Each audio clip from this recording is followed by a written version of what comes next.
मुख्यमंत्री डॉक्टर मोहन यादव शुक्रवार दोपहर सागर के गड़ाकोटा पहुंचे। गड़ाकोटा में पूर्व मंत्री गोपाल भार्गव, पूर्व मंत्री भूपेंद्र सिंह, देवरी विधायक ब्रजबिहारी पटेरिया, वंडा विधायक बीरेंद्र सिंह लोधी ने मुख्यमंत्री यादव का स्वागत किया। सीएम राहत से लोकोत्सव और बुंदेलखंड स्तरीय किसान सम्मेलन में सम्मिलित होने पहुंचे मुख्यमंत्री डॉक्टर मोहन यादव ने किसान सम्मेलन को संबोधित करते हुए कहा कि हमारी सरकार सभी त्योहार मना रही है।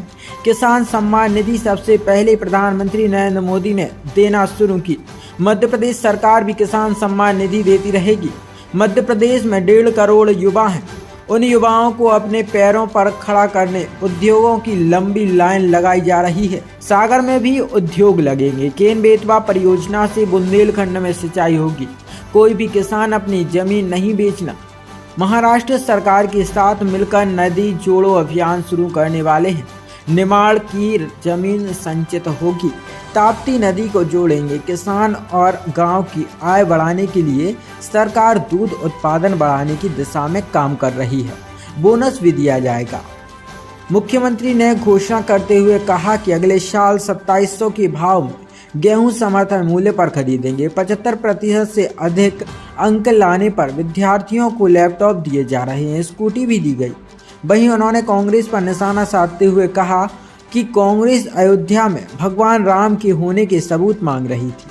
आज वहां रामलला का भव्य मंदिर है। कांग्रेसी चुनावी हिंदू बनते हैं। वहीं कार्यक्रम में पूर्व मंत्री गोपाल भार्गव ने मंच से मुख्यमंत्री के सामने मांगे रखी। उन्होंने कहा कि रहली देवरी मार्ग को डबल लाइन कराया जाए। राहस लोकोत्सव को शासकीय कैलेंडर में शामिल करने, शाहपुर हायर सेकेंडरी भवन स्वीकृत करने और नर्मदा को सुनार नदी में जोड़ने की मांग रखी। सीएम ने कहा कि गोपाल भार्गव ने जो मांगे की हैं वो पूरी की जाएंगी। कॉलेज का भवन रहली में सीएससी का उन्नयन किया जाएगा। मंचला टोला में विद्युतीकरण किया जाएगा। डबल लाइन मार्ग भी बनाया जाएगा। जब जब आप बुलाओगे ऐसे ही आनंद लुटाते रहेंगे। इतना बड़ा मेला लगा, इतना आनंद बरसा, लेकिन इनको नींद नहीं आ रही। ये हर चीज में वोट देख रहे। तुम देखते रहो वोट। अभी कोई 4 साल चुनाव नहीं है, लेकिन विकास के मामले में हमारी सरकार लगातार ऐसे काम करती रहेगी। और महाराज मर्दन सिंह के नाम पर मेला, ये मेला तो मर्दन सिंह जी क्या जोरदार अभिनंदन करें, जोरदार मर्दन सिंह जी का। बोलिए महाराजा मर्दन सिंह जी की। जिनके मेले की विशेषता अभिषेक ने बताई, माननीय गोपाल जी ने बताई। मेला लगा है, जनता के दिलों पे राज करने वाला राजा ऐसे ही होता है, जिसके आधार पर मेले में दुकानदार माल लेके आ और माल बिके ना बिके, रात में राजा खुद खरीद ले। ये है मर्दन सिंह जी की अपनी भावना, गरीबों का ध्यान रखना। यही तो यशस्वी प्रधानमंत्री भी कर रहे हैं। ये मर्दन सिंह जी, महाराजा छत्रसाल, ये उसी गौरवशाली परंपरा को लेके हम चल रहे हैं। आज मुझे बताया गया कि बसंत पंचमी से चालू होने वाला मेला होली तक चलेगा। लगातार इस होली तक चलने वाले मेले पे मेरी अपनी ओर से आप सबको बधाई। आज थोड़े समय की कमी है, लेकिन मैं यहाँ से सागर में महाराज रविदास जी के धाम पे भी जाने वाला हूँ। बोले रविदास महाराज की। रविदास जी के लिए हमारी सरकार ने जितना किया, यशस्वी मुख्यमंत्री श्रीमान शिवराज सिंह जी ने 100 करोड़ देकर के रविदास जी का भी धाम सागर के अंदर भव्य मंदिर बन रहा है। उनका पूरा स्थान आनंद में डूब रहा है। रविदास जी तो इतने महान व्यक्ति थे, जिनके लिए चित्तौड़ की महारानी प्रणाम करने के लिए बनारस आती, और उन्होंने कहा भी कितना अच्छा, जात पात पूछे न कोई, हरि को भजे सो हरि को होए। कितना अच्छी उदात्त भावना।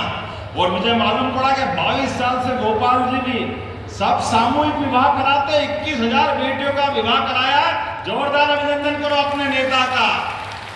इसी भाव को लेके आगे बढ़ने की जरूरत है। जब हम अपने इस उदात्त भाव को लेके जाते हैं तो हमारा प्रेम बढ़ता है, आपस की कटुता खत्म होती है, हमारी निकटता बढ़ती है।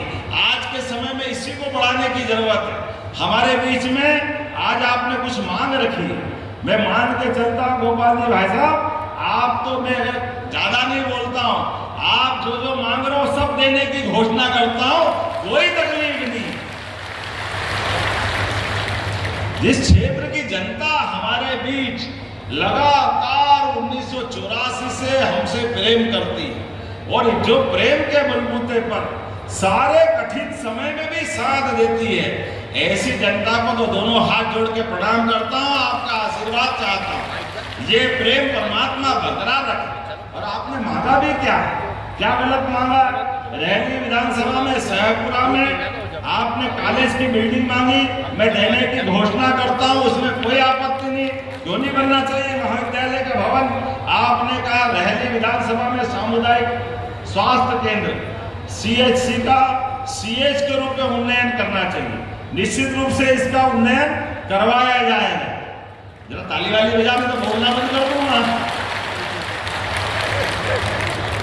अपने बीच में आपने कहा शासकीय महाविद्यालय रहली, शासकीय महाविद्यालय गड़ाकोटा में जो सेल्फ फाइनेंस के कोर्स चल रहे हैं उनको परमानेंट किया जाए, निश्चित रूप से किया जाएगा। रहली विधानसभा का सिंचाई का रकबा बढ़ा है, मैंने तो विस्तार से बात कर दी। ये भी मान ली जाती है, जोरदार अभिनंदन करें अपने आप में। मजरा टोला में विद्युतीकरण की बात आपने कही है, निश्चित रूप से विद्युतीकरण करवाया जाएगा। सागर दमोह 2 लेन RDC ने ये पूरी प्रक्रिया कर ली, निश्चित रूप से कैबिनेट से मंजूरी देकर ये सड़क भी बनाई जाएगी। अब बात तो बहुत सारी लिख दी है, मैं पहले ही बोल रहा हूँ, आप जो कहोगे मना भी नहीं है।